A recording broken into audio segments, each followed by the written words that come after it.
ମାମା ସେଠି କ'ଣ ରାନ୍ଧୁଛି କି? ସେଠି କ'ଣ ରାନ୍ଧୁଛୁ? ଆଜି ତୋର ପ୍ରିୟ ଜିନିଷ ରନ୍ଧା ହେଉଛି।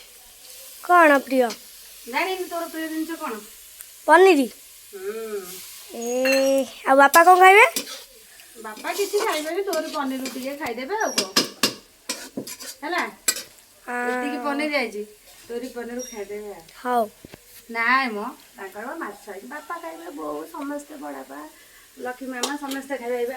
ତାଙ୍କ ପାଇଁ ମାଛ ହେଇଛି, ଥୁଆ ହେଇଛି, ମାଛ ଭଜା ହେଇ ରନ୍ଧା। ଆଗେ ତୋର ପନିର ରନ୍ଧା ସରିବ। ପନିର ତୁ ଖାଇବୁ, ଆଉ କିଏ ଖାଇବୁ କହିଲେ? କିଏ? ବୋଉ ଖାଇବେନି। ବୋଉ। ବୋଉ ତୁ? ବୋଉ ଖାଇବି, ବୋଉ ପା ମାଛ ଖାଇବେ। ତୁ ଆଉ ମୁଁ ପା ଆଇଁଷ ଖାଇବିନି, କାହିଁକିନା ଯୋଉ ମୋର ଓଷା। ତୋର ମୋର ପନିର ଖାଇବା, ଆଉ ସମସ୍ତେ ଖାଇବେ ମାଛ। ବାପା ସେଥିପାଇଁ ମାଛ ପନିର ଦୁଇଟା ନେଇଯାଇଛନ୍ତି। କହିଲେ ତୁ ଖାଇବୁ, ଧନ ଖାଇବୁ। ହଉ। ଧନ ମାନେ ଇଏରେ ମୋର ଟିକେ ଚଳିଯିବ ଆଜି ଆଉ। ହଉ ହେଲା, ଗାଧେଇ ସାରିଲୁଣି, ଯା ବସିବୁ ଘରେ, ଲକ୍ଷ୍ମୀ ମାମା ନେଇ